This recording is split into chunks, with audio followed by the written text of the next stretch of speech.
Hello and welcome to Sufiyan Techzone. চলে আসলাম নতুন একটা ভিডিওতে। সো আজকের ভিডিও টপিকটা কি সেটা হয়তো আপনারা টাইটেল এবং থাম্বনেল থেকে বুঝতে পারছেন।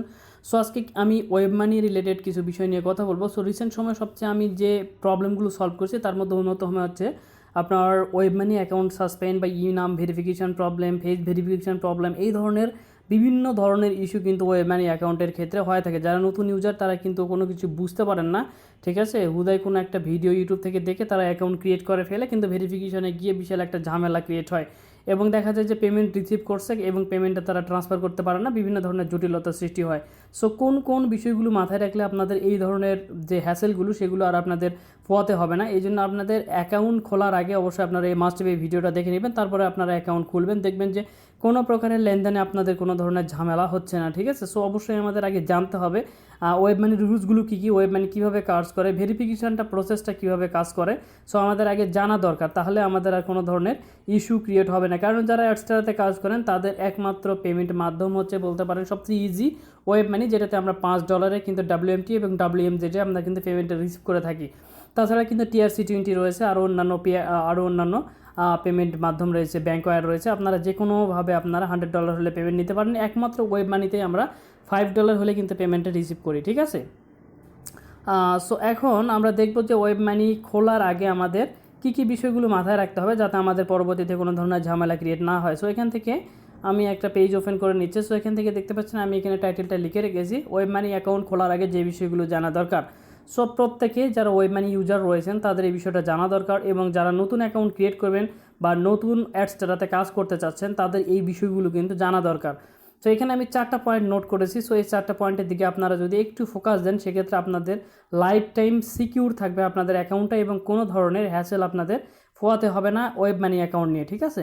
সো এখান থেকে 1 নম্বর যে পয়েন্ট আমি নোট করে রেখেছি সেটা হচ্ছে use active mail and phone number. So আমরা অ্যাকাউন্ট খোলার সময় অনেকেই দেখা যায় যে আমরা একটা মেইল ইউজ করছি, সেই মেইলটার পাসওয়ার্ড আমরা জানি না, বা আনঅ্যাক্টিভ একটা মেইল আমরা ইউজ করছি। পরবর্তীতে যে কোনো ভেরিফিকেশনের প্রবলেম হলে যখন আমরা কোড নিতে চাই তখন কিন্তু আমাদের মেইলে কিন্তু কোড গেলে আমরা কিন্তু মেইলটার অ্যাক্সেস নিতে পারি না।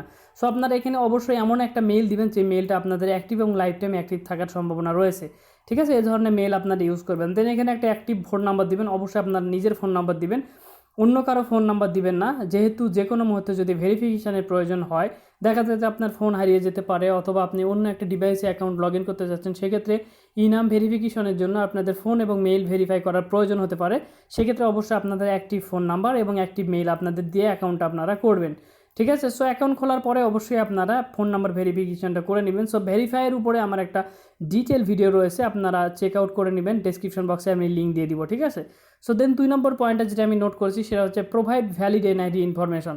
সো অ্যাকাউন্টটা ক্রিয়েট করার সময় এখানে আপনারা একটা বিষয় মাথায় রাখবেন, আপনার বয়স যদি 18 বছর হয় তাহলে অবশ্যই, যদি 18 বছর হয় সেক্ষেত্রে আপনি যদি ভোটার আইডি কার্ড পেয়ে থাকেন সেক্ষেত্রে আপনার ভোটার আইডি কার্ড দিয়ে আপনি অ্যাকাউন্টটা খোলার চেষ্টা করবেন, ঠিক আছে। খুলবেন সমস্ত এনআইডি কার্ডের ইনফরমেশন দিয়ে, অথবা পাসপোর্ট যদি থাকে পাসপোর্টের ইনফরমেশন দিয়ে, অথবা আপনার যদি এনআইডি কার্ড না থাকে সেক্ষেত্রে আপনার বাবা মা ভাই বোন যে কারো যদি আইডি কার্ড থাকে তার এনআইডি কার্ড দিয়ে আপনারা কিন্তু অ্যাকাউন্টটা করে নেবেন, ঠিক আছে।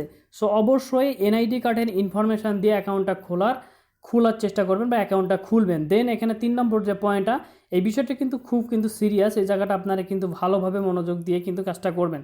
থার্ড যে পয়েন্টটা সেটা হচ্ছে face verification with NID person. অর্থাৎ এখন দেখা গেল যে আপনি যার এনআইডি কার্ড দিয়ে অ্যাকাউন্টটা খুলেছেন ফেস ভেরিফাই কিন্তু তাকে দিয়েই করাবেন। আপনি আপনার বাবার এনআইডি কার্ড দিয়ে যদি আপনি অ্যাকাউন্টটা খোলেন বা মার এনআইডি কার্ড দিয়ে যদি অ্যাকাউন্টটা খোলেন, সেক্ষেত্রে আপনার ফেস যদি আপনি ভেরিফাই করেন তাহলে কিন্তু পরবর্তীতে অ্যাকাউন্টটা কিন্তু খোলা হবে, বাট পরবর্তীতে আপনি কোনো ডলার লেনদেন করতে পারবেন না, ডলার ট্রান্সফার করতে পারবেন না, আপনার অ্যাকাউন্টটা টেম্পোরারি সাসপেন্ড হবে। এই ইস্যুটা সবচেয়ে বেশি ক্রিয়েট হয়ে যায়, ঠিক আছে। সবচেয়ে বেশি যে মানুষ ভুলটা করে সেটা হচ্ছে একজনের এনআইডি কার্ড দিয়ে অ্যাকাউন্টটা খুলেছে এবং আরেকজনের ফেস ভেরিফাই করেছে, এই জন্য আপনাদের অ্যাকাউন্টগুলো টার্মিনেট হয়ে যায়। সো এই বিষয়টা কখনোই আপনারা এড়িয়ে যাবেন না। সো এই জায়গাটা খুব সতর্কতার সাথে কিন্তু আপনারা এই কাজটা করবেন।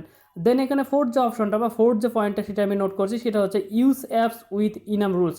মানে আপনি যখন ফোনে আপনাদের অ্যাপটা ইনস্টল করবেন, অর্থাৎ ওয়েব মানি অ্যাপটা যখন ফোনে ইনস্টল করবেন, ইনস্টল করার পরে উপরে ডিটেল ইনফরমেশন দিয়ে আপনার ইউজার আইডি পাসওয়ার্ড দিয়ে লগ ইন করবেন। বাট লগ ইন করার সাথে সাথে কিন্তু আপনারা কিন্তু অ্যাক্সেসটা পেয়ে যাবেন। বাট এই জায়গাতে ছোট্ট একটা বিষয় রয়েছে, এদের কিছু রুলস আছে। যদি কখনও থার্ড পার্টি কোনো ফোনে আপনি আপনার অ্যাকাউন্টটাকে লগ ইন করতে চান ঠিক আছে। থার্ড পার্টি সাপোজ আপনার ফোনটা যদি হারিয়ে যায়, সেক্ষেত্রে আপনার কিন্তু অ্যাপের কিন্তু ডেটাটি কিন্তু ওই ফোনে থেকে যাবে। সেক্ষেত্রে আপনি